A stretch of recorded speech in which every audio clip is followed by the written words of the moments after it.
Dan jihad yang besar tadi, Allah tabaraka wa taala memerintahkan Rasulullah sallallahu alaihi wasallam, wajahidhum bihi jihadan kabira. Ada yang hafal Quran sini kan? Surat Al-Furqan ayat berapa itu? Awalnya apa? Wala tuti'il kafirin. Jangan kamu mentaati orang-orang kafirin. Berjihadlah bihi. Domir hi kembali kepada Al-Quran.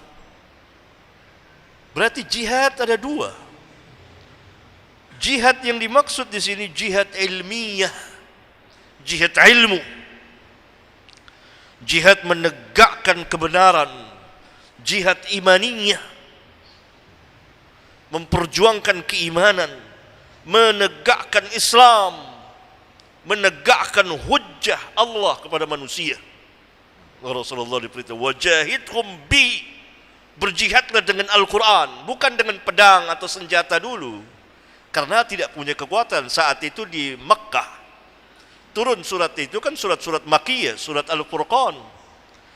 Tidak cukup sampai situ, Allah katakan jihad dan kabira, jihad yang besar.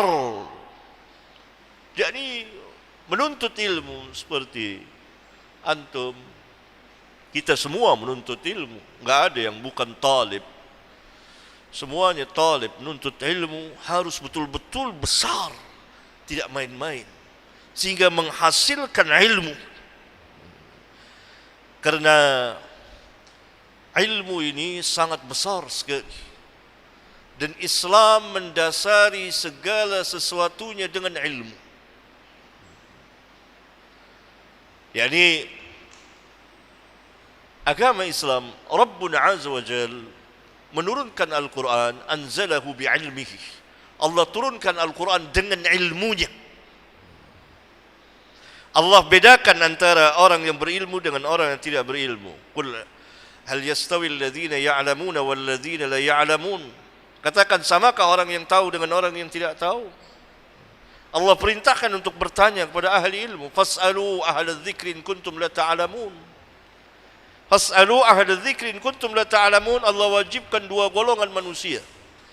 Golongan yang pertama, orang-orang yang tidak tahu, harus belajar, bertanya kepada siapa? Kepada ahli ilmu. Yang golongan yang kedua, ahli ilmu, menjawab, menyebarkan ilmunya.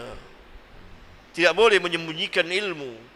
Nanti perjalanannya serupa dengan orang-orang yang dimurkai oleh Allah. Kan kita ingin perjalanan kita seperti siratal ladzina an'amta alaihim, jalannya orang-orang yang Allah telah memberikan nikmat kepada mereka. Para nabi, para rasul, as-siddiqin, as-syuhada, as-salihin. Ini perjalanan orang-orang yang telah diberikan nikmat. Perjalanan ini adalah perjalanan ilmiah dan amaliyah. Ilmu dan amal, ilmu dan amal, ilmu dan amal. Karena itu dakwah harus berilmu dan beramal. Berilmu dan beramal. Bukan ghairil maghdubi alaihim waladdallin. Bukan jalannya orang-orang yang dimarahi, dimurkai. Al-Maqdub, kata Nabi SAW dalam hadis riwayat Imam Ahmad dan At-Tirmidzi, Al-Yahud, Ad-Dhalin, An-Nasara. Kenapa Al-Maqdub Al-Yahud? Karena orang Yahudi berilmu, mengetahui, tapi mereka tidak mengamalkan ilmunya, bahkan menyembunyikan ilmu. Contoh ilmu yang terbesar yang mereka miliki adalah tentang kenabian dan kerasulan Nabi Muhammad sallallahu alaihi wasallam. Mereka kenal Nabi Muhammad sallallahu alaihi wasallam, kata Allah, seperti mereka mengenal anak-anak mereka, tapi mereka sembunyikan, mereka hapus nama dan sifat-sifatnya, mereka ingkari, mereka durhakai, padahal mereka berilmu, mereka tidak beramal, bahkan mereka menyembunyikan ilmu. Sedangkan Nasara ad-dallin, kata Nabi sallallahu alaihi wasallam, an-Nasara, kenapa sesat? Beramal tanpa ilmu. Orang-orang yang beriman, berilmu, beramal. Karena itu ada kaidah yang dibuat oleh ulama, al-ilmu qabla al-qaul wal-amal. Ilmu terlebih dahulu sebelum berbicara dan beramal. Dalil para ulama di antaranya firman Allah, fa'lam annahu la ilaha illallah. Allah memulai dengan ilmu, fa'lam, ketahuilah, annahu la ilaha illallah. Lihat kebesaran ilmu itu. Karena kekuatan Islam terbesar pertama ilmu. Tidak boleh kita berbicara dan mengikuti sesuatu tanpa ilmu. Wala taqfu ma laysa laka bihi ilmun. Dan jangan engkau katakan, dalam terjemahan yang lain oleh sebagian ulama diartikan wala taqfu ittiba. Jangan kamu mengikuti sesuatu yang kamu tidak memiliki ilmu. Berarti dari ayat ini menunjukkan bahwa pondasi Islam ilmu, yang terbesar dalam Islam al-ilmu. Karena itu berbicara tanpa ilmu itu bukan Islam. Bukan ajaran Islam. Orang-orang mengatakan atas nama Allah tanpa ilmu, itu perkara yang sangat besar sekali. Nah, ini semacam nasihat saya pada para pelajar agar giat belajar. Barangkali sebagian dari antum akan menjadi da'i, maka da'i yang hak ad-da'wa ilallah, menegakkan kebenaran di permukaan bumi, bukan du'atun ala abwabi jahannam, yang sekarang begitu banyak du'atun ala abwabi jahannam, da'i-da'i yang berada di pintu-pintu jahannam. Siapa yang mengabulkan mereka, maka mereka akan lemparkan ke dalam jahannam. Berarti dakwah yang kedua ini sesat dan menyesatkan, bahkan sebagiannya kufur. Karena itu kita berhajat kepada ilmu dan ahli ilmu, agar Islam yang lurus dan hak dan benar ini tidak ternodai oleh dakwah-dakwah yang seperti ini. Agar masyarakat kaum muslimin tetap di dalam keislamannya. Wala tamutunna illa wa antum muslimun. Sekarang diganggu kaum muslimin, akan dimurtadkan. Walaupun tidak secara langsung saya keluar dari Islam, tidak, tapi keyakinannya dirubah. Sehingga dia meyakini antara agama saya dengan agama yang lain sama. Tidak perlu ganti KTP dengan agama lain. Itu cukup. Itu sudah murtad tanpa dia sadari karena kejahilannya. Karena menganggap seluruh agama sama. Walha Rabbuna katakan inna dina indallahil Islam. Ini salah satu yang masuk dalam du'atun ala abwabi jahannam. Ini barangkali ikhwan. Ada yang mau tanya?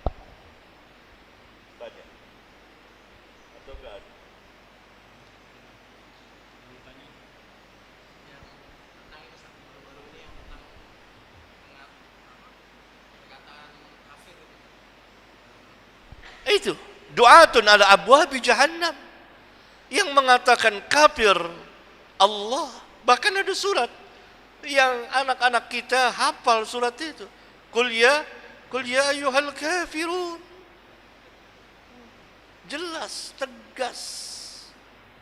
Maka mereka menyalahi nusus, nas-nas dalam Al-Quran dan hadis, juga menyalahi ijma' ulama bahwa setiap orang di luar Islam itu kafir, musyrikin.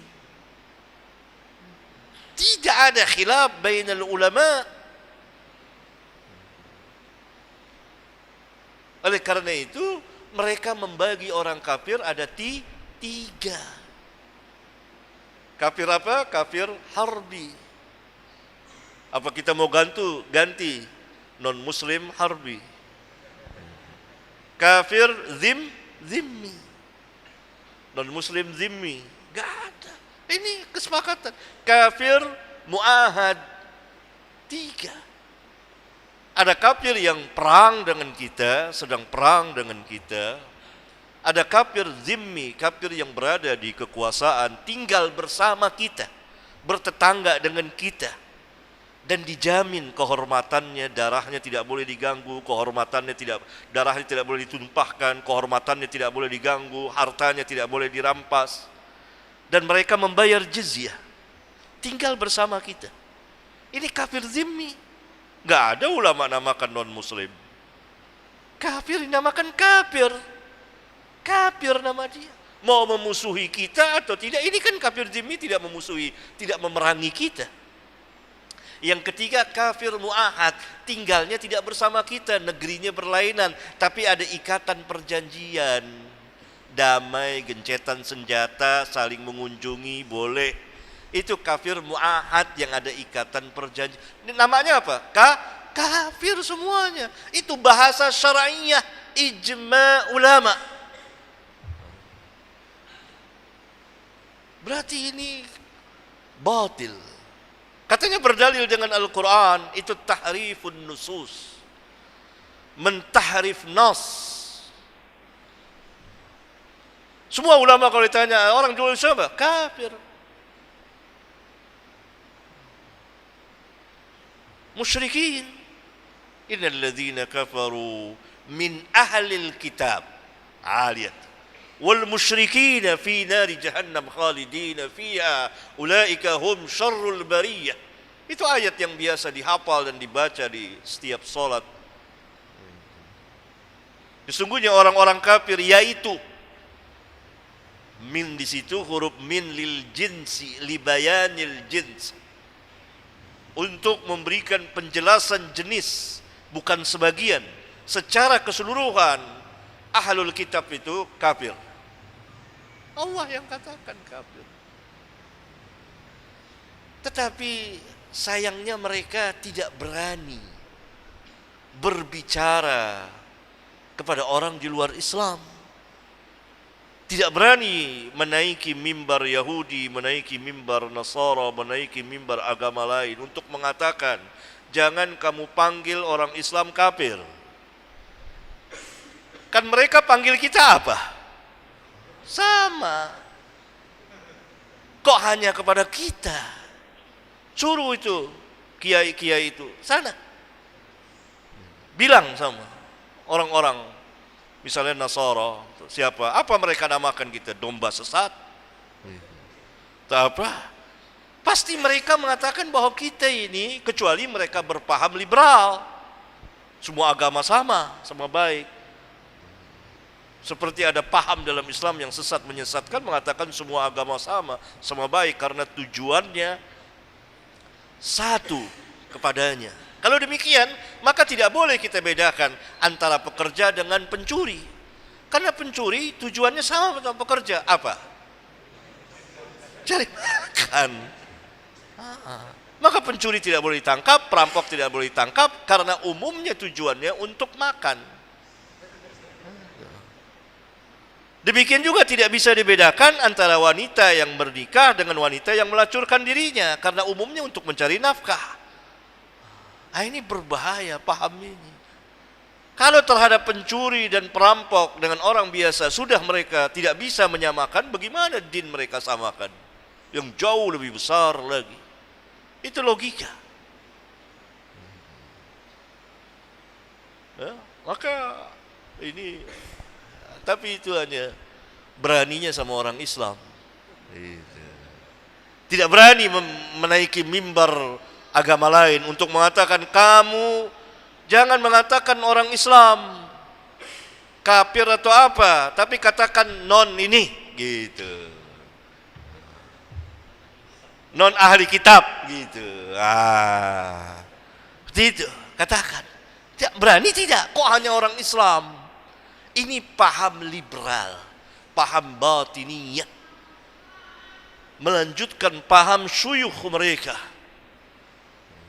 Ada paham dulu, paham batiniyah,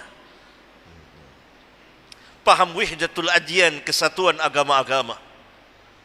Kalau antum pada zaman dahulu datang kepada seorang syekh yang mengajarkan ini, maka setelah datang antum ditanya, kamu mau belajar dan masuk agama apa? Boleh Islam, boleh Yahudi, boleh Nasara, boleh, tinggal pilih. Tapi yang afdal Islam gitu. Jadi afdaliyah saja. Itu dahulu orang-orang falasifah seperti itu. Sebagaimana diterangkan oleh sebagian ulama seperti Syekhul Islam bin Taimiyah dan lain-lain.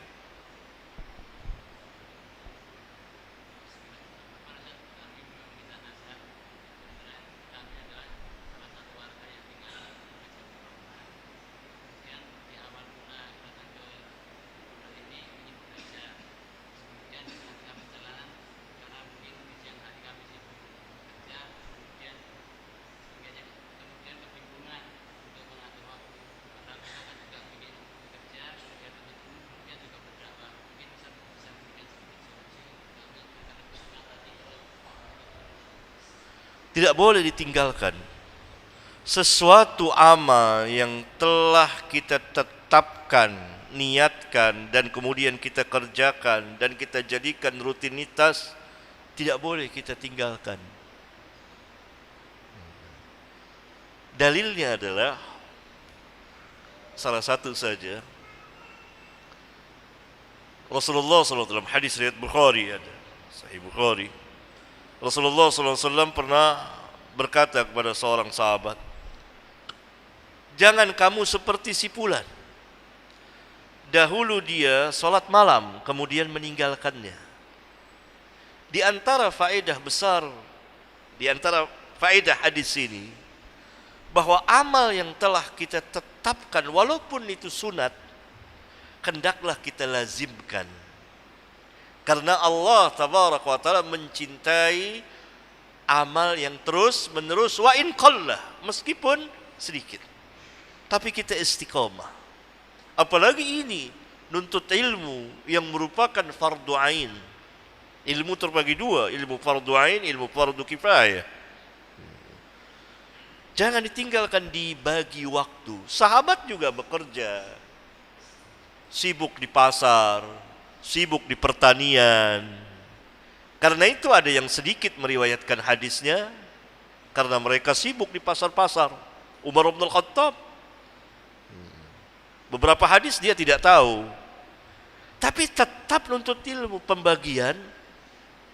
Pembagian waktu harus. Tidak boleh karena ada dua ini kemudian salah satu yang ditinggalkan. Tidak. Sahabat lihat kehidupannya. Orang Ansar sibuk di mana? Pertanian. Orang Muhajirin sibuk apa? Berdagang. Sebagian sahabat dijamin oleh Rasulullah seperti Abu Hurairah, dia tidak kerja apa-apa. Dia ikut Rasulullah SAW terus. Karena itu hadisnya paling banyak. Kata Abu Hurairah, orang Ansar sibuk dengan tanaman, orang Muhajirin sibuk dengan perdagangan. Sedangkan saya dijamin mengikuti mulazamah dengan Rasulullah SAW dengan perut kenyang. Saya mendengar apa yang mereka tidak dengar. Saya hadir yang mereka tidak hadir. Itu kelebihannya. Tapi kan tidak semua sahabat seperti itu. Hanya Abu Hurairah dan beberapa orang sahabat. Selebihnya semua bekerja, berdagang. Tapi mereka juga menuntut ilmu dan jadi dai. Karena kita tidak menjadikan pokok ma'isyah itu dalam berdakwah. Dapat ma'isyah dari situ boleh, mengajar dapat, nggak apa-apa. Itu bagiannya memang hak dia. Tapi jangan seperti dai-dai yang disibukkan dakwah sampai sehari 5 kali. Jadwal sini, jadwal situ. Seminggu itu 18 kali. Ini cari ma'isyah. Dijadikan dakwah itu sebagai pokok ma'isyah itu yang nggak boleh. Bukan tidak boleh sama, jadi dijadikan pokok, usul. Itu nggak boleh. Tapi dengan sebab antum mengajar di sekolah, di pesantren, kemudian kalau antum meluangkan waktu, antum dapat, itu nggak ada masalah. Itu hak antum, boleh. Para sahabat seperti itu. Jadi harus, tidak boleh kata-kata itu. Harus. Karena tujuan antum ini dibagi. Bisa. Orang yang cerdas dan punya keteguhan pasti akan menemukan jalannya. Paham? Semangat. Ya? Senyum sekarang. Ya kan?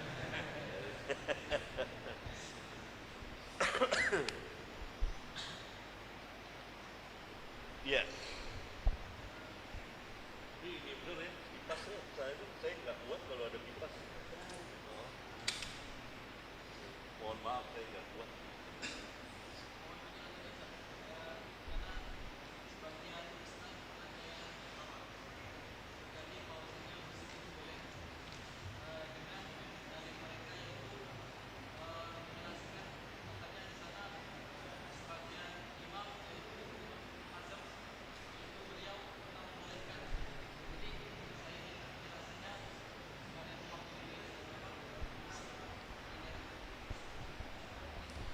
Sekarang saya tanya antum, ulama itu dalil bukan? Bukan. Penjelasan ulama itu wahyu atau bukan? Jawab yang tegas tuh. Kurang, bukan, gitu jawabnya. Yang dalil apa? Selesai. Selesai. Berarti perkataan imam ini membolehkan, imam itu membolehkan, itu sebatas ijtihad dia. Itu tidak bisa dijadikan dalil, tidak bisa disamakan dengan wahyu. Pertama, setelah antum tahu ini saya tanya lagi. Kalau dia pelajar sini ya, pelajar harus bisa nih ujian ini. Di dalam Islam, kalau terdapat perselisihan, kembalikan kemana? Al-Quran dan Sunnah. Fa in tanaza'tum fi syai'in farudduhu ila Allah war Rasul. Taraklah ini ada perselisihan. Walaupun jumhur ulama mutaqaddimin mengharamkan musik karena hadisnya jelas. Maka apabila ada perselisihan, kembalikan kepada Al-Quran dan Sunnah. Apa yang dibenarkan oleh Al-Quran dan Sunnah, itulah yang benar. Apa yang disalahkan oleh Al-Quran dan Sunnah, maka itulah yang salah. Setelah kita tahu ini, maka jelas. Pertama, yang wahyu adalah Alkitab dan Sunnah. Ijtihad ulama bukan wahyu. Ijtihad bisa salah dan bisa benar. Dan para ulama yang berijtihad, salah dan benar, mendapat pahala. Kalau benar 2 pahala, salah 1 pahala. Bagi para ulama yang menghalalkan musik karena ijtihadnya, ya, dia dapat 1 ganjaran insyaallah ta'ala. Tetapi ijtihadnya bukanlah sebuah wahyu yang tidak bisa dibantah, yang tidak bisa ditolak, yang tidak bisa dikritik. Tidak. Dia hanyalah sebuah ijtihad. Fatwa bukan wahyu. Ini kan permasalahannya, kalau datang fatwa diikut, seolah-olah kita sami'na wa ata'na, mendengar dan mentaati. Ini tidak benar. Nah, kalau terjadi perselisihan, kembalikan kepada Allah dan Rasulnya, Al-Quran dan Sunnah. Fa in tanaza'tum fi syai'in farudduhu ila Allah war Rasul. Ini bukti bahwa kita beriman. Nah, yang ketiga, mari bahas tentang permasalahan musik. Umumnya para ulama hampir-hampir ijma', bahkan dahulu mereka ijma', musik haram karena nasnya jelas.